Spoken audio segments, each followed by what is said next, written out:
नाम बड़े दर्शन छोटे, ये कहावत बिहार के पूर्व मुख्यमंत्री जीतन राम मांझी पर सटीक बैठती है।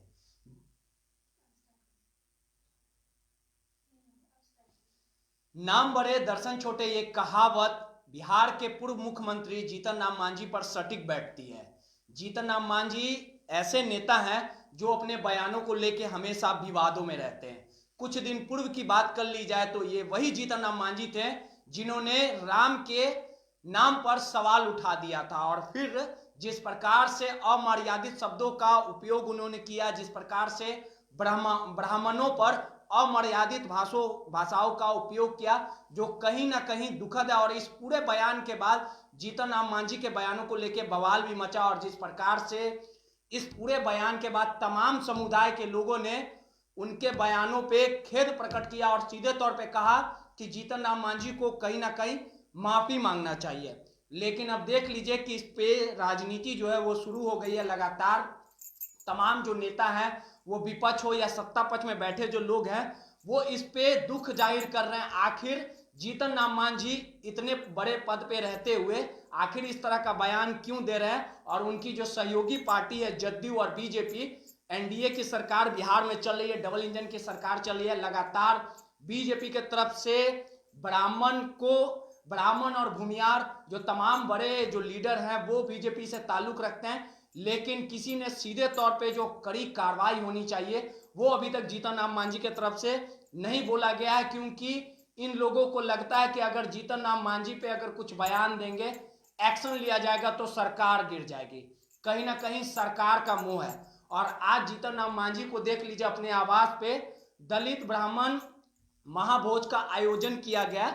आखिर जिस प्रकार से जीतन राम मांझी ने जो बयान दिया, इसको लेके तमाम जो लोग हैं वो लगातार कार्रवाई की मांग कर रहे हैं। इसको लेके उस समय बयानबाजी और तेज हो गया जब बीजेपी के नेता ने सीधे तौर पे कहा कि अगर जीतन राम मांझी के जो भी जीप काट के लाएंगे उनको 11 लाख रुपया दिया जाएगा। आज महाभोज का आयोजन किया जा रहा है। लगातार जीतन राम मांझी सीधे तौर पे मीडिया के सामने आए और बोल रहे हैं कि दलित और ब्राह्मण साथ साथ हैं। तमाम इस मुद्दों पे बात करने के लिए हमारे साथ राष्ट्रीय जनजन के नेता पुष्कर जी हैं, सुनील जी हैं, उनसे बात करेंगे और समझने की कोशिश करेंगे कि जीतन राम मांझी जो पूर्व मुख्यमंत्री हैं, जिस प्रकार से बयान दे रहे हैं, कहीं ना कहीं उनकी गरिमा जो है वो कहीं ना कहीं धूमिल करते जा रही है। आखिर बिहार में जिस प्रकार से लगातार जो बयानबाजी है, इसको किस प्रकार से लेते हैं? पुष्कर जी, राष्ट्रीय जनजन के पार्टी हैं, आप प्रदेश अध्यक्ष भी हैं, आपको क्या लगता है कि जीतन राम मांझी जिस प्रकार से बयान दे रहे हैं, आखिर बीजेपी के जो बड़े बड़े लीडर हैं, जो ब्राह्मण भी हैं, भूमियार भी हैं, तमाम समुदाय के जो लोग हैं, वो इस पार्टी से ताल्लुक रखते हैं, बीजेपी क्यों एक्शन नहीं ले रही? आखिर बीजेपी बैकफुट पर क्यों है, ये बताइए। जी नमस्कार।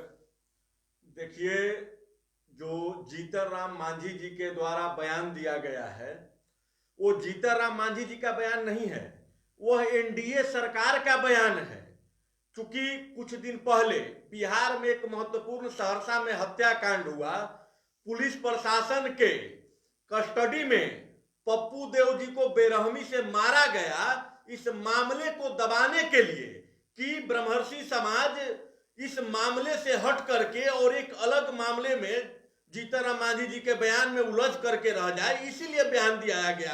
अन्यथा वो हम एनडीए की बात करते हैं और एनडीए में बिहार के प्रमुख दल जो है भाजपा है, और भाजपा हिंदुत्व के मुद्दे पर ही इस देश में चुनाव लड़ा। भाजपा राम मंदिर के नाम पर पूरे देश में आंदोलन किया। भाजपा के जो दिग्गज पुरुष थे, लाल कृष्ण आडवाणी जी, अटल बिहारी वाजपेयी जी, इन लोगों ने पूरे देश भर में घूम घूम करके श्री राम जी को बढ़ाने का काम किया। और उसी एनडीए में जीतन राम मांझी रहते हैं और बोलते हैं कि श्री राम के अस्तित्व पर प्रश्न चिन्ह खड़ा करते हैं। वही एनडीए में जीतन राम मांझी जी रहते हैं और कहते हैं कि श्री राम काल्पनिक है, इनका कोई ऑथेंटिक प्रमाण नहीं है। वही एनडीए में रहते हैं और कहते हैं ब्राह्मण के बारे में अमर्यादित टिप्पणी, यहां तक कि गाली गलौज तक की भाषा का उपयोग करते हैं। और रंगमहल में बिहार में बैठे हुए एनडीए के सरकार के मुखिया कुर्सी कुमार वहां पर बैठ करके आनंद ले रहे हैं, गाली सुनवा रहे हैं, और सिर्फ इसीलिए कि पप्पू देव जी के मामला, जो हत्या का मामला है, पुलिस प्रशासन के कस्टडी का मामला है, मंत्री जी के बेटी का मामला है, वह मामला जनता के सामने उजागर न हो, इसलिए मामला को डाइवर्ट करने के लिए एनडीए सरकार का प्रायोजित है कि आप बयान दीजिए। नहीं, आप पप्पू देव की बात कर रहे हैं। लिपि सिंह सहरसा की पुलिस अधिकारी भी है, और जिस प्रकार से पूरे घटनाक्रम की बात कर ली जाए, तमाम मुद्दों को हम उठा रहे कि पप्पू देव जिस प्रकार से जो पोस्टमार्टम रिपोर्ट आया, 3 डॉक्टरों की टीम ने पोस्टमार्टम के जो तमाम तथ्य सामने आए, जो सच्चाई सामने आए कि बेरहमी से पप्पू देव की पीटने की वजह से हत्या की गई, सीधे तौर पे कह सकते हैं कि हत्या की गई। आखिर क्या कारण है कि लिपि सिंह, जिस प्रकार से मुंगेर गोलीकांड हुआ, जो मूर्ति विसर्जन हो रहा था, उसमें कहीं ना कहीं सवालों के घेरे में लिपि सिंह रही। उसके बाद सहरसा में आपको याद होगा बाढ़ की जब एएसपी थी, अनंत सिंह के समर्थक या अनंत सिंह, तमाम जो लोगों ने आरोप लगाया। आखिर क्या कारण है कि नीतीश सरकार, जो उनके पिता है, जदयू के राष्ट्रीय अध्यक्ष भी रहे हैं आरसीपी सिंह, कहीं उनका तो सह नहीं है, आखिर केंद्रीय मंत्री है, आखिर क्यों नहीं कार्रवाई की जा रही है लिपि सिंह पे? लिपि सिंह जी सरकार की बेटी है, इनका जितना भी पुलिस अधीक्षक के रूप में इनका कार्यकाल रहा है, चाहे वह विवादों में रही है, चाहे अनंत सिंह जी का मामला हो, वहां पर फर्जी तरीके से AK-47 रख करके उनको फंसाया गया, वहां से इनको मौका मिला तो चली गई मुंगेर में, वहां पर दुर्गा पूजा विसर्जन में जिस प्रकार से गोली कांड हुआ, वह बहुत ही निंदनीय घटना था। उसमें गोली कांड में मारे भी गए थे, बहुत सारे लोग घायल भी हुए थे, लेकिन फिर भी इनको वहां से, इनको मतलब पता नहीं सरकार को, नीतीश कुमार जी को, या यूं कह ले कि एनडीए, चूंकि नीतीश कुमार जी हम डायरेक्ट नहीं कह सकते हैं, क्योंकि सिर्फ यहाँ नीतीश कुमार जी जदयू की सरकार नहीं है, तो अगर नीतीश कुमार जी किसी न किसी प्रकार का एक्शन अगर नहीं ले रहे हैं, तो इसमें कहीं न कहीं एनडीए सरकार, भाजपा का भी हाथ है। वहां पर पप्पू देव जी का जो मामला है, हम लोग कल भी परसों वहां पर गए थे, न्याय मार्च की बात था। आखिर कौन ऐसी बात आया कि एक तो वहां पर कोई लोग जो सरकार में बैठे हुए हैं, ब्रह्मर्षि समाज की दलाली करते हैं और वहां पर वोट लेते हैं। मैंने पिछले भी मीडिया में बोला था कि जब जदयू के राष्ट्रीय अध्यक्ष ललन सिंह जी बने थे और पटना के जो एयरपोर्ट था और जदयू कार्यालय बड़े बड़े मीडिया में दिखाया जा रहा था कि 5000 गाड़ी का काफिला है, मैं बताना चाहता हूं ललन सिंह जी को कि यह काफिला आपके जदयू के कारण नहीं था, यह काफिला इसलिए था कि भूमिहार समाज का राष्ट्रीय अध्यक्ष बना है। कौन से बिल में आप डूब गए हैं? आपके मुंह में कौन सा दही जम गया है? कौन सा फेविक्विक आपके होठों पर लग गया है कि आप इस मामला को नहीं बताने जा रहे हैं? वहां पर पप्पू देव जी के ऊपर कौन सा मामला था, वहां के एसपी लिपि सिंह जी को बताना चाहिए। कोई, सर एक मिनट, कोई उनके ऐसा, उस दिन का कोई ऐसा मुकदमा नहीं था जिस पर वो वारंटी थे। उसके बाद पप्पू देव जी का पोस्टमार्टम करीब 2 से 3 बजे के बीच में होता है। पोस्टमार्टम रिपोर्ट तो अब आया, लेकिन 2 से 3 बजे के बीच में होता है। उससे पहले ही वहां की लिपि सिंह जी अपना बयान दी कि इनका हार्ट अटैक से मृत्यु हो गया। आखिर कौन सी जानकारी के अनुसार दी? उसके बाद वो जब जानकारी देती है कि इनका पुलिस कस्टडी में नहीं, भागने के दौरान मौत हुआ है, तो मैं आपके NBC 24 न्यूज चैनल के माध्यम से यह नीतीश कुमार कुकर्मी की सरकार, जहां पर बेलगाम हो चुका है पुलिस प्रशासन, उस पर प्रश्न चिन्ह खड़ा करना चाहता हूं कि हार्ट अटैक में शरीर पर इतने गंभीर चोट के निशान कहां से आते हैं? हार्ट अटैक में नाखून कहां से कबारे जाते हैं? हार्ट अटैक में इलेक्ट्रिक शॉक कहां से दिए जाते हैं? और SSP साहिबा मैडम, हार्ट अटैक में सिर पर इतने गंभीर चोट कहां से आते हैं? ये मैं नहीं, राष्ट्रीय जनजन पार्टी नहीं, आशुतोष कुमार जी राष्ट्रीय अध्यक्ष जी प्रश्न चिन्ह नहीं कर रहे हैं, यह प्रश्न चिन्ह खड़ा कर रहा है वहां पर जो उनका पोस्टमार्टम किए थे। एक डॉक्टर ने करीब 45 काउजेज लिख करके पोस्टमार्टम रिपोर्ट जारी किए हैं कि पप्पू जी का जो हार्ट अटैक हुआ है गंभीर चोटों की वजह से हुआ है, इलेक्ट्रिक शॉक लगे हैं, उनके माथे पर गंभीर चोट है, उनके गुर्दे में चोट है और शरीर का कोई भी अंग ऐसा बचा नहीं है जो चोटीला नहीं है। तो आपका यह कैसी शासन है नीतीश कुमार जी? कैसी आपका सुशासन है? यह भ्रष्टाचार का अंत हो गया।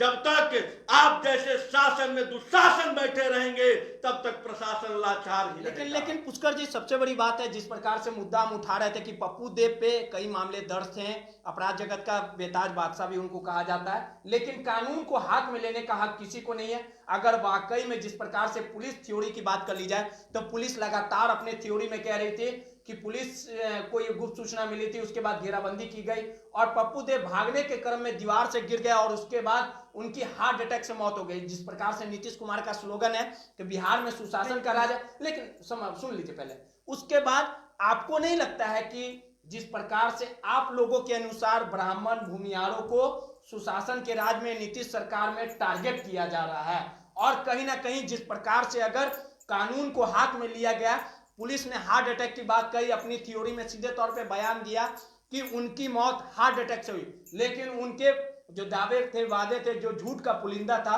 वो उस समय क्लियर हो गया जब पोस्टमार्टम रिपोर्ट सामने आया। जदयू के जो राष्ट्रीय अध्यक्ष हैं वो भी भूमिहार समाज से आते हैं। तो आपको क्या लगता है, तमाम बीजेपी के लोग, जदयू के लोग इस समाज में हैं, लेकिन जिस प्रकार से कानून को हाथ में लिया जा रहा, आखिर इस पे उस समय निष्पक्ष जांच क्यों नहीं हुई? लेकिन जब अब सच्चाई सामने आई है तो आखिर जो दोषी हैं उन पे कार्रवाई क्यों नहीं की जा रही है? नीतीश कुमार कहते हैं जीरो टॉलरेंस है, सुशासन का राज है। आपको लगता है सुशासन का राज है? सुनील जी भी हमारे साथ है, उनके पास भी पहुंचेंगे, पहले ये सवाल का जवाब हम समझ लेते हैं आपको। मैं पत्रकार महोदय जी आपसे एक आपने जो बोला कि बहुत बड़े क्रिमिनल थे, तो मैं कहना चाहता हूं कि अब्दुल कसाब से तो बड़े अपराधी नहीं थे। नहीं, पुलिस के तथ्य के अनुसार हम कह रहे हैं, यह पुलिस हमारा आरोप नहीं है। मैं पुलिस का तथ्य के ही अनुसार कर रहा हूं और पुलिसिया कार्रवाई पर ही प्रश्न चिन्ह खड़ा कर रहा हूं कि अगर वो अपराधी थे, मैं उनके अपराधी गतिविधि का कोई समर्थन नहीं करता न्यूज चैनल में बैठ करके, मैं पुलिस कार्रवाई का समर्थन हम भी करता हूं। कार्रवाई की बात कर रहे हैं, सच्चाई की बात कर रहे हैं। और यहाँ पर बैठ करके मैं एक जाति की भी बात नहीं कर रहा हूं, मैं सारे बिहार वासियों की बात कर रहा हूं कि अगर पुलिस और प्रशासन इतना लाचार हो जाए, पुलिस और प्रशासन ये ऐसे कार्रवाई करने लगे, आप अपने आप में जजमेंट तो नहीं दे सकते हैं? क्या खाकी वर्दी मिलने के बाद आपको जजमेंट देने की क्षमता हो जाती है? क्या किसी का बाप अगर केंद्रीय मंत्री हो तो उसको जजमेंट करने की क्षमता मिल जाती है? क्या ऐसा कानून में कोई वर्णित है? ऐसे संविधान में कोई चीज है? अगर वो अपराधी थे, अगर आपके पास कोई पूरा प्रूफ था, डॉक्यूमेंट्री कि नहीं ये पुनः आपराधिक गतिविधि कर रहे हैं, तो आपको लाना चाहिए कि कौन से मुकदमे में इनकी गिरफ्तारी हुई है। दूसरी बात, अगर कितने भी बड़े अपराधी क्यों ना हो, इस देश में अब्दुल कसाब से बड़ा आतंकवादी जो पकड़ा गया जिंदा, उसको भी सरकार ने, इस देश के कानून ने, संविधान ने अपना पक्ष रहने का अधिकार दिया, उसके भी वकील रखे गए और जब वह दोषी साबित हुआ तो उसको फांसी हुआ। तब तो ये सरकार में, बिहार सरकार, यहाँ पर सारे संविधान समाप्त हैं, यहाँ के सारे नियम कानून समाप्त हैं, सारे चीजों को ताक पर रख करके नीतीश कुमार एक खास जाति को टारगेट कर रहा है। यह तो बात एकदम क्लियर है, सारे साक्ष्य बता रहे हैं। अगर यह बात गड़बड़ रहता, अगर यह बात हम लोग बनावटी कहते हैं तो अभी तक न्यायिक जांच की मांग हो जाता। यहीं पर आप चाहते हैं न्यायिक जांच हो? क्या? एकदम बिल्कुल चाहते हैं, बिल्कुल चाहते हैं। गिरिराज सिंह जी अपने समाज के हैं, वो वोट लेने जाते हैं तो अपना गोत्र बताते हैं कि मैं फलाना समाज के हूं, और जहां पर वो उनको एकमात्र बिहार से टिकट मिला भूमिहार समाज के लिए, मैं जाति का नाम क्लियर बता रहा हूं, उनको मिला और वो बेगूसराय से चुनाव भी लड़े। वो क्या पाकिस्तान दूसरे के लिए बोलते हैं कि मैं पाकिस्तान पेटवा दूंगा? क्या गिरिराज सिंह जी का अभी निवर्तमान पता पाकिस्तान हो गया? क्या जीवेश मिश्रा जी, जिनको एसएसपी ने थोड़ा सा गाड़ी डीएम रोका था विधानसभा के गेट पर और वो बोले थे कि मैं तेवर से जाना चाहता हूं और हमारा प्रतिष्ठा का हनन हुआ है, क्या विधानसभा में वो पुतला बन के रह गए? क्या उनका आत्मस्वाभिमान नहीं जग रहा है कि विधानसभा अध्यक्ष जी के सामने या बोले कि नहीं, वहां पर लिपि सिंह जी के द्वारा जो पुलिस के गतिविधि में कार्रवाई हुआ है वह गलत हुआ है, इस पर न्यायिक जांच होनी चाहिए। अगर पप्पू देव हत्यारा था, अगर पप्पू देव दोषी था, अगर पप्पू देव आतंकवादी भी था, तो उसको आप पकड़ करके और कोर्ट में लाते, कोर्ट यहाँ फैसला देता, सारा साक्ष्य लाते। लेकिन आपको यह किसने अधिकार दे दिया है साहब? किसने अधिकार दे दिया है? मैं एनबीसी न्यूज 24 चैनल के माध्यम देखिए से सीधे पूछना तौर पे चाहता हूं। पप्पू देव भले ही कुछ थे, अपराधी थे, अगर उन पे मामला भी दर्ज हो रहा था, लगातार हम ये सवाल उठा रहे हैं कि अगर पप्पू देव जिस प्रकार से पुलिस ने उन्हें गिरफ्तार किया था और जिस प्रकार से पुलिस थ्योरी की बात कर ली जाए तो हार्ट अटैक की वजह से उनकी मौत हुई थी, ये पुलिस लगातार घटनाक्रम से ही ये दावा कर रही थी। लेकिन पोस्टमार्टम रिपोर्ट जब आता है तो पुलिस के दावे पूरी तरह से खोखले साबित होते हैं और सीधे तौर पे यह जाहिर होता है कि पप्पू देव की कहीं ना कहीं पुलिस कस्टडी में बेरहमी तरीके से पिटाई की गई थी, जिसके कारण उसकी मौत हो गई। और कहीं ना कहीं पूरे घटनाक्रम को नीतीश कुमार की जो पुलिस है, जो बिहार पुलिस के तमाम जो लोग थे, वो छिपाने की कोशिश कर रहे थे। हमारे साथ सुनील जी भी हैं। दो मुद्दों पे आज हम बात करने के लिए बैठे हैं और राष्ट्रीय जनजन पार्टी के जो तमाम नेता हैं वो यहाँ पे पहुंचे हैं। नीतीश कुमार दावा करते हैं सुनील जी कि बिहार में सुशासन का राज है, भारत ऐसा देश है जहां हर एक समुदाय के लोग रहते हैं। आपको लगता है कि बिहार के जो पूर्व मुख्यमंत्री हैं जीतन राम मांझी, उन्होंने कहा था कि ब्राह्मण हरामी होते हैं, कहां से ये अब तक बयान सही है कि अब तक कार्रवाई होनी चाहिए थी इस पर? जी नमस्कार रोहित जी। बिल्कुल कार्रवाई होनी चाहिए। और तो क्यों नहीं हुई अभी तक? सरकार अगर बहरी हो चुकी है आज के डेट में, जो जैसा लगता है कि जो राजनीतिक षड्यंत्र बिहार के अंदर चल रहा है स्वर्णों को लेकर के, खास करके एक खास बिरादरी को टारगेट करके मुद्दों को बार बार भटकाया जा रहा है बिहार के अंदर। एनडीए सरकार की मंशा पूरी साफ है कि वो एक दल को बिल्कुल दरकिनार कर रहा है। जैसे स्टार्टिंग से अगर मुद्दा उठा करके चले तो सबसे पहले आनंद मोहन का मुद्दा उठ रहा था, जिसमें राजपूत लोग सक्रियता से आंदोलन करने की तैयारी में थे कि आनंद मोहन की गिरफ्तार मतलब रिहा कराई जाए। उस मुद्दा को उठने से पहले पप्पू देव के मुद्दे को उलझा दिया गया, भूमिहार को वहां लपेट दिया गया। भूमिहार यहाँ एकत्रित हो रहे थे, आनंद मोहन के राजपूत टीम यहाँ इकट्ठा हो रहा था। अब भूमिहार राजपूत एक जगह ना आए, इसलिए यहाँ पे भूमिहार ब्राह्मण एक साथ आ जाएंगे। तो जदयू के कहने पे, एनडीए के कहने पे ब्राह्मण को टारगेट करके मांझी जी से बयान दिलाया जाता है। क्यों ऐसा किया जा रहा है? आखिर मंशा क्या है? मंशा सरकार इसके की पीछे है मास्टरमाइंड कौन है? इसके पीछे पूरी मास्टरमाइंड जो है आपकी एनडीए सरकार की है, ताकि हम जातीय उलझनों में फंसा करके बिहार वासियों को, बिहार के लोगों को हम अपनी हुकूमत की सत्ता कायम रखें। आज हुकूमत इस कदर है कि जैसा कि हमारे अभी प्रदेश अध्यक्ष जी ने बताया कि इतनी मतलब दर्दनाक घटना बिहार के अंदर घटती है और बिहार के सत्ताधारी पक्ष के नेता जो बिहार राज्य के सेवक हैं नीतीश कुमार जी, क्या उनके कानों तक ये बात नहीं गई कि प्रशासन की मेडिकल रिपोर्ट हमारी कहती है कि प्रशासन ने दुर्दांत अपराध किया है? क्या उन तक कोई आवाज नहीं पहुंची है? आम जनता तक आवाज पहुंच चुकी। प्रतिपक्ष पर के जितने भी नेता हैं, जितने भी संगठन है, सब तक आवाज पहुंच गई। इतनी भीड़ गर्दिश जो है चारों तरफ पुतला दहन होना शुरू हो गया, चारों तरफ जो है हाहाकार मचा हुआ है उनकी जांच को लेकर के। क्या बिहार सरकार को आपको नहीं लगता है लिपि सिंह हमेशा सवालों के घेरे में रही है? आखिर क्या कारण है कि लिपि सिंह, जिस प्रकार से मुंगेर गोलीकांड हुआ था, फिर सहरसा में उनके कार्यशैली पे भी सवाल खड़ा हुआ है, पप्पू देव की जिस प्रकार से पूरे घटनाक्रम में जो तथ्य सामने आए, जो पोस्टमार्टम रिपोर्ट सामने आया है कि उनके पिटाई की वजह से मौत हुई, अगर वो वाकई में उन पे अपराध था या किसी तरह के लगातार उन पे आपराधिक घटनाएं थे तो पुलिस जो है पकड़ती, कोर्ट में पेश करती। लेकिन जिस प्रकार से पुलिस के जो पिटाई की गई, पुलिस के द्वारा जो पिटाई किए गए, अभी तक निष्पक्ष जांच करने की बात नहीं है। पुलिस महकमे का कोई लोग सामने नहीं आया कि हाँ इस मामले का निष्पक्ष जांच किया जाए, दूध का दूध पानी का पानी किया जाए। और जो भी दोषी है, जो वर्दी के आड़ में इस तरह का अपराध कर रहे हैं, कानून को हाथ में ले रहे हैं, उन पे कार्रवाई करने की मांग करते हैं आप लोग? मांग जरूर की गई है। हमारे राष्ट्रीय अध्यक्ष ने उस पर याचिका भी लगाई है, रीट पिटीशन डालने की भी जैसे बात चली हुई है। दो चार संगठन ने और भी संगठनों ने भी जैसे कि मांग की है, एफआईआर तक करने की जैसी बात की है। लेकिन क्या सरकार के पास, मैं कह रहा हूँ सरकार के पास आवाज नहीं जा रही है? क्या सरकार को अपने प्रशासन की कार्रवाई नजर नहीं आ रही है?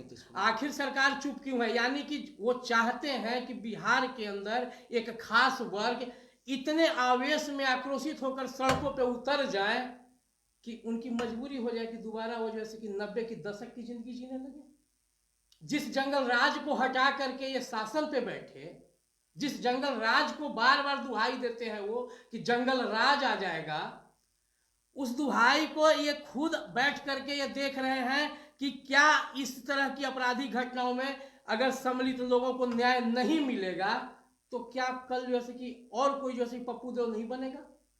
उसकी मजबूरी हो गई, सरकार मजबूर करती है ऐसे लोगों को आपराधिक होने पे। खैर, हम राष्ट्रीय जनजन पार्टी के संगठन मंत्री होने के नाते पर हम सरकार से या पब्लिक से यह उम्मीद करते हैं कि पॉलिटिकल घेरे से हम बाहर होकर के निष्पक्षता की तरफ चले। हम समाज को ये नहीं कहते कि हम उग्रता में आए, लेकिन सरकार की जो मंशा है वो यही है कि ऊपर पब्लिक आज तोड़फोड़ करे, इतना जो है आक्रोशित हो कि हमें जो है कि सियासत करने का दोबारा मौका मिले। देखिए, सीधे तौर पे सुनील जी बता रहे थे। पुष्कर जी, एक चीज और आपसे समझना चाहेंगे। तमाम जो तथ्य सामने आए पप्पू देव के मामले को लेके, आप लोग भी आवाज उठाया, अभी तक सरकार की तरफ से कोई प्रतिक्रिया नहीं आई है या सरकार की तरफ से इस तरह का कोई बयान नहीं आया है कि हाँ मामले का निष्पक्ष जांच किया जाएगा, या सरकार के पुलिस के जो आला अधिकारी है वो भी कुछ आश्वासन नहीं दे रहे। आखिर क्या कारण है? वाकई में इस अपराध जो पुलिस के द्वारा जो अपराध किया गया है, जिस प्रकार से पिटाई की गई है, इसे दबाने का प्रयास किया जा रहा है, इसे आप लोग दबने देंगे कि आप लोग आवाज उठाते रहेंगे? बिल्कुल, अगर हम लोग को आवाज नहीं उठाना रहता तो शायद आपके न्यूज चैनल में भी इस मामले को हम लोग नहीं उठाते। देखिए, मामला सीधे लिपि सिंसी से जुड़ा हुआ है, मामला सीधे सरकार से जुड़ा हुआ है, और वहां पर एमएलसी चुनाव होने वाले हैं। पूरे बिहार में मुखिया चुनाव संपन्न हुआ, जिला पार्षद चुनाव संपन्न हुआ, एमएलसी का चुनाव होने वाला है, और इनकी पत्नी उसकी प्रमुख दावेदार थी। वहां पर सत्तारूढ़ दल के एक एमएलए हैं, उनकी पत्नी एमएलसी भी है। तो कहीं न कहीं ये सारे गतिविधि को देखते हुए, चूंकि हम लोग 2 दिन पहले न्याय मार्च यात्रा के लिए भी वहां निकले थे, तो सहरसा बॉर्डर पर ही आशुतोष कुमार राष्ट्रीय अध्यक्ष जी को पूरे टीम के साथ वहां पर गिरफ्तार कर लिया गया। क्या अपने ही राज्य में जाने के लिए जा रहे थे? क्या हम लोग न्याय मार्च के लिए जा रहे थे? हम लोग सहरसा में वहां के आला अधिकारी, तो जिला का डीएम साहब होते हैं, हम लोग जिलाधिकारी जी से मिल करके मांग करते, चूंकि उनके ही नीचे एसपी भी होती है, तो हम लोग मांग करते कि साहब, आप इस जिले के माई बाप हैं और माई बाप के लिए पूरा जनता एक समान होता है, तो आप इस मामले को जांच करवाइए कि किस प्रकार से आखिर अगर पुलिस कस्टडी में हत्या हुई है तो इसके दोषी कौन है। इसीलिए हम लोग न्याय मार्च का वहां मांग करने के लिए जा रहे थे, लेकिन दुर्भाग्यपूर्ण सरकार इतना डरी हुई है, वहां की जिला प्रशासन इतना डरा हुआ है कि लोगों ने सहरसा बॉर्डर पर एंट्री करते ही 4-4 जिप्सी पुलिस जिप्सी आकर के और हम लोग को रोक लेती है, और 4 घंटे तक रोड अरेस्ट, हाउस अरेस्ट सुना था, फिजिकल अरेस्ट सुना था, लेकिन रोड अरेस्ट मतलब कि रोड पर 2 गाड़ी को बीच में कर करके 4 जिप्सी आगे 4 जिप्सी पीछे कर करके पुलिस हम लोग को 4 घंटे राष्ट्रीय अध्यक्ष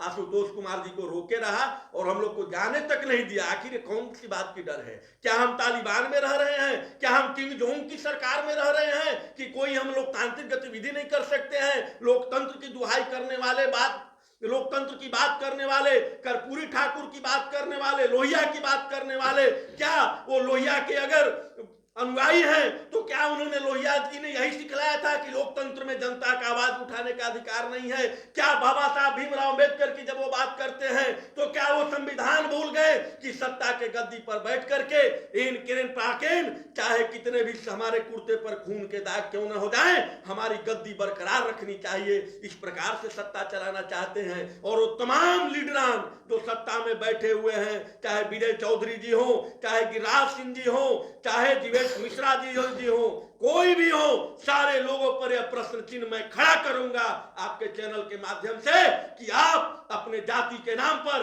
गद्दारी मत करिए।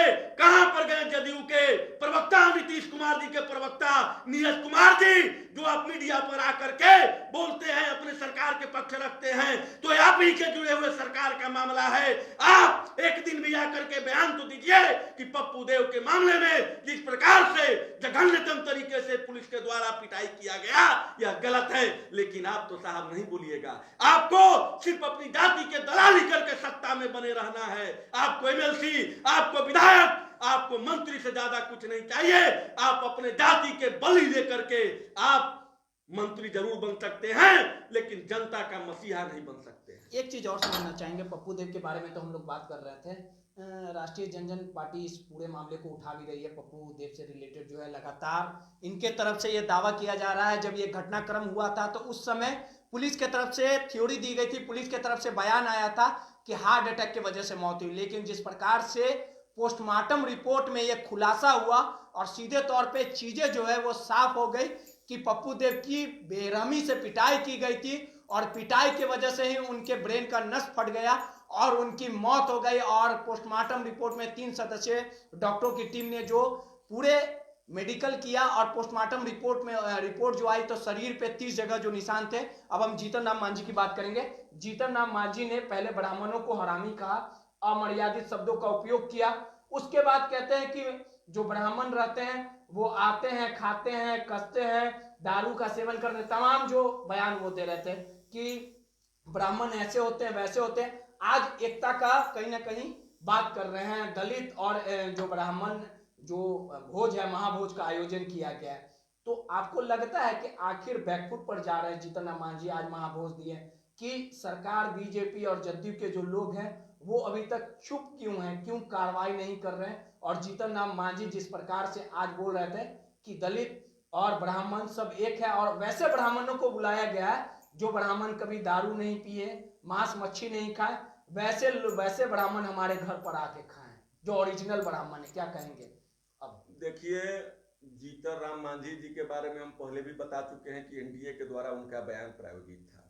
दूसरी बात, जीतन राम मांझी जी मानसिक रूप से विक्षिप्त हो चुके हैं। टावर छोड़ दिया क्या? एकदम वो टावर छोड़ ही नहीं दिया, टावर कवर गया है। जीतन राम मांझी जी का जो टावर है वो पूरा कवर गया है। चूंकि ब्राह्मणों के बारे में ऐसी अमर्यादित टिप्पणी करना, ब्राह्मण का शाब्दिक अर्थ होता है जो ब्रह्म का ज्ञाता हो, उसे ब्राह्मण कहते हैं। ब्राह्मण इतने ताकतवर और शक्तिशाली होते हैं जो अनायास ब्रह्मा विष्णु महेश के भी दरबार में चले जाते थे तो वो लोग त्रिदेव अपने स्थान को छोड़ करके खड़ा होकर के अभिवादन स्वीकार करते थे कि आप ब्रह्म हैं, ब्रह्मदेव हैं, ब्राह्मण देव हैं, हमारे से ज्यादा आपका स्थान है। तो उनका मानसिक स्थिति संतुलन में नहीं है, वो कुछ भी अड़बड़ा सकते हैं। और जहां तक वो ब्राह्मणों को कैटेगराइज करने का प्रयास कर रहे हैं कि जो ब्राह्मण मांस मदिरा नहीं खाता वो हमारे यहाँ खाएगा, तो वो कितने ब्राह्मण के यहाँ पहले गए हैं, ये उसका एक लिस्ट, पूरा लिस्ट जारी करे कि मैं फलाने फलाने फलाने ब्राह्मणों के यहाँ गया हूं। और ब्राह्मण तो देखिए संस्कारी होता है, अगर ब्राह्मण को पता हो जाए कि फलाने बर्तन में अगर चूहा उहा बन करके कोई खाया है तो ब्राह्मण उसके यहाँ खाएगा नहीं, चूहे खाने वाले के यहाँ ब्राह्मण थोड़े खाएगा। तो ये उनका कैटेगराइज करने का अपना तरीका है। वो राजनीतिक जो उनका जमीन है पूरी तरीके से समाप्त हो गए हैं, चाह रहे हैं कि किसी प्रकार से मीडिया में अंट संट बयान दे करके हम बने रहें, उनका यही काम है। अन्यथा उनके बात पर कोई अब ध्यान भी नहीं देता है, उनको यही है। ब्राह्मण के ऊपर टिप्पणी किए थे जिसका पूरा जो माने जोरदार तरीका से, एक उन्हीं के जिला के थे मांझी जी जिन्होंने काट करके पहाड़ को काट कर करके और माउंटेन मैन जिनको बताया जाता है पहाड़ को काट करके रास्ता बना दिए विश्व के मानचित्र पर, जिनका नाम मांझी कहने से एक छाती गदगद होता है कि एक देखिए बिहार के एक ऐसे मांझी थे जिन्होंने पहाड़ को काट करके, पहाड़ को आखिर उन्होंने क्यों काटा, जब सरकारी तंत्र लाचार हो गया, जब उनको लगा कि अब सरकार रास्ता नहीं बना सकता है, तब उन्होंने पत्थर को काट करके और रास्ता बनाने का कार्य किया, विश्व मानचित्र पर अपना बिहार का नाम ऊंचा करवाया। और एक ऐसे मांझी जिन्होंने श्री राम जी के अस्तित्व पर सवाल खड़ा करके, आखिर उनका नाम जीतन राम मांझी उनके पिता और माता ने रखा होगा तो कहीं न कहीं भगवान राम के नाम से प्रभावित जरूर होंगे, इसलिए जीतन राम मांझी उनका नाम टाइटल रखा। तो उनके माता पिता या तो स्वर्ग में होंगे या नरक में होंगे, या उनके पूर्वज शर्म कर रहे होंगे कि हमारे कुल में कैसा कुल नाशक जन्म ले लिया, कैसा कुल द्रोही जन्म ले लिया। और हम पूरे बिहार वासियों के लिए यह शर्म की बात है कि एक ऐसा बिहार के उच्च गद्दी पर, सत्ता के गद्दी पर बैठने वाले मुख्यमंत्री का ऐसा सर्वनाक बयान आता है जो पूरे विश्व में बिहार को फिर शर्मसार करने पर मजबूर कर एक देता एक है। आखिरी सवाल, इस कार्यक्रम को हम संपन्न भी करेंगे। एक आखिरी सवाल है आपसे कि जिस प्रकार से जीतन राम मांझी ने राम पर सवाल उठाया, पहला बयान, जिस प्रकार से उन्होंने सीधे तौर पे नीतीश कुमार के शराबबंदी को लगे लगातार पोल भी खोलने का काम किया है, और इस बार ने जिस प्रकार से ब्राह्मणों को हरामी उन्होंने कहा, जिस प्रकार से पप्पू देव की पिटने की वजह से मौत हो गई, लगातार बिहार पुलिस पर सवाल उठे, लेकिन ये वही बीजेपी है जो खुद का वोट बैंक बताती है कि ब्राह्मण भूमियार या राजपूत उनके वोट बैंक है। तो तमाम आखिर वो लीडर अभी कहाँ गए जो राम पे, जो बीजेपी राम को मानकर राजनीति करती है, राम पे राजनीति करती है, सरकार बनाती है, प्रदेश में अपनी सरकार चला रही है, तमाम चीजों, लेकिन आज बीजेपी के वैसे लीडर कहाँ हैं जो ब्राह्मणों के नाम पे, भूमियारों के नाम पे केंद्र की सत्ता पे बैठते हैं, बिहार की सत्ता पे बैठते हैं, लेकिन वो नेता आज भी खामोश है। आपको नहीं लगता है कि राम के नाम का इस्तेमाल किया जा रहा है सिर्फ सत्ता तक पहुंचने के लिए? अगर उनको थोड़ा सा भी शर्म होता, जब जीतन राम मांझी ने राम को लेकर यह बयान दिया था तो उसी समय कार्रवाई करने की जरूरत थी। ब्राह्मणों को हरामी बोला गया, उसी समय कार्रवाई करने की जरूरत थी। पप्पू देव की पीटने की वजह से जो मौत हुई और बिहार पुलिस के तमाम जो बिहार पुलिस के थ्योरी पे सवाल उठा, उस समय बीजेपी के तमाम बड़े लीडरों पे आगे आने की कार्रवाई करने की जरूरत थी। तो आपको नहीं लगता है कि सिर्फ ब्राह्मण भूमियार सत्ता तक पहुंचने के लिए बीजेपी और जदयू वाले सिर्फ इनका इस्तेमाल कर रहे हैं, राम के नाम को बदनाम किया जा रहा है, और इसके लिए अगर कोई जिम्मेवार है तो सीधे तौर पे ये तमाम जो लोग हैं जो गलत को गलत और सही को सही कहना चाहिए, लेकिन गलत को भी ये लोग सही कह रहे हैं, क्या कहेंगे? बिल्कुल ऐसा ही हो रहा है। ये लोग सिर्फ सत्ता के, हम तो पहले भी बता चुके कि गिरिराज सिंह जी जो बड़े बड़े बयान देते हैं, क्या वो पाकिस्तान में जाकर के उनका निवर्तमान आवास पाकिस्तान हो गया है? आखिर कहाँ है?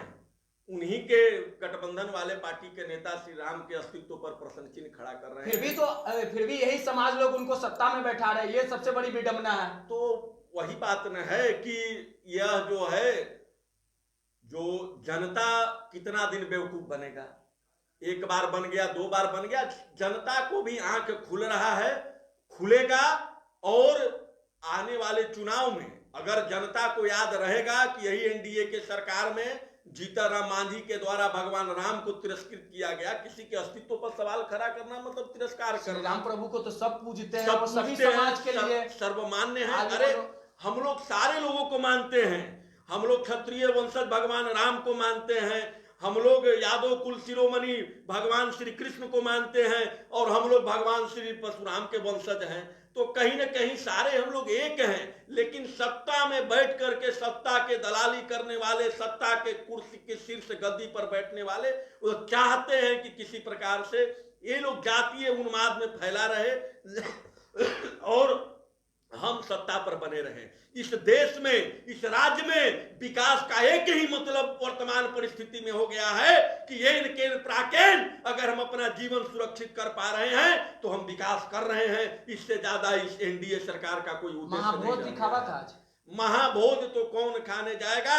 जो बहुत लोगों को घुसने नहीं दिया गया है। वो जो गए हैं वो ब्राह्मण होंगे ही नहीं। उनका इतिहास उठा करके देख लीजिए, वो ब्राह्मण नहीं होंगे, सब नकली वाले थे, सब नकली वाले थे। कहीं कहीं से किसी को टीका फना लगा करके, फेविक्विक से टीकू साट करके ये लोग ले जा करके ले गए होंगे कि देखिए ब्राह्मण है, लेकिन वो ब्राह्मण नहीं। देव को लेके आवाज आप लोग उठाइएगा। बिल्कुल, हमारे राष्ट्रीय अध्यक्ष आशुतोष कुमार जी का एकदम साफ निर्देश है कि हम संघर्ष करेंगे, लड़ेंगे, और सब जो न्याय की लड़ाई लड़ेंगे। क्योंकि अब देखिए न्याय तंत्र पर विश्वास रही नहीं गया है, क्योंकि यह कोई एक हत्याकांड नहीं है। आज से दशकों पहले बिहार में परमेश्वर मुखिया जी का हत्या हुआ, सीबीआई जांच हुआ, आज तक क्या हुआ? राजो सिंह हत्याकांड, आज तक क्या हुआ?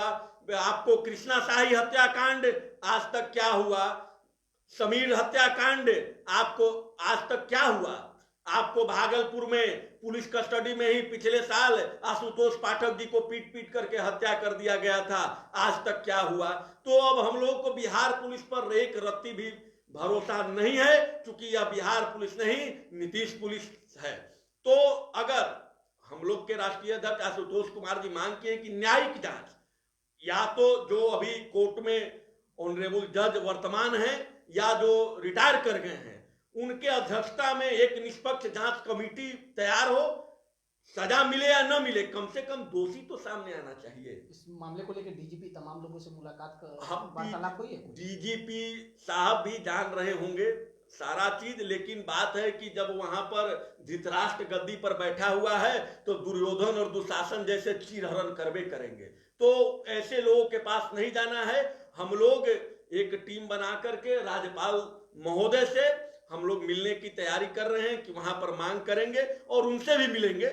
हम लोग डीजीपी साहब से भी मिलेंगे, मुख्य सचिव साहब से भी मिलेंगे, हम लोग मिलेंगे, ड्राफ्टिंग कर रहे हैं, बहुत जल्द मिलेंगे और जरूरी पड़ा तो हम लोग आंदोलन भी करेंगे। देखिए, सीधे तौर पे दो मुद्दों पे आज बात करने के लिए हम लोग बैठे थे। पप्पू देव जी कुछ दिन पूर्व पुलिस कस्टडी में उनकी पिटाई की जाती है और पोस्टमार्टम रिपोर्ट में जो खुलासा होता है कि किस प्रकार से निर्मम तरीके से पिटाई की वजह से उनकी मौत हो जाती है, इस पूरे मामले को लेकर राष्ट्रीय जनजन पार्टी के तमाम जो राष्ट्रीय अध्यक्ष आशुतोष जी और उनके जो तमाम जो नेता हैं वो लगातार मांग कर रहे हैं कि इस मामले की निष्पक्ष जांच की जाए और जो भी दोषी लोग हैं उन पे कार्रवाई की जाए। और वहीं जिस प्रकार से जीतन राम मांझी लगातार ब्राह्मणों को लेके अमर्यादित शब्दों का जो प्रयोग कर रहे थे, इसको लेके अभी तक जो वर्तमान सरकार है, डबल इंजन की सरकार है, बीजेपी के नेता या जदयू के नेता कोई भी फ्रंट पर आके जीतन राम मांझी पर कार्रवाई नहीं कर रहे। इस पूरे घटनाक्रम पे जीतन राम मांझी पे कार्रवाई की जाए और सीधे तौर पे राष्ट्रीय जनजन पार्टी ने आह्वान कर दिया कि अगर पप्पू देव को न्याय नहीं मिलेगा या मामले की निष्पक्ष जांच नहीं होगी तो इसके लिए वो आंदोलन करेंगे, राज्यपाल को ज्ञापन देंगे और उनकी लड़ाई नीतीश सरकार से आर पार की जारी रहेगी। नमस्कार।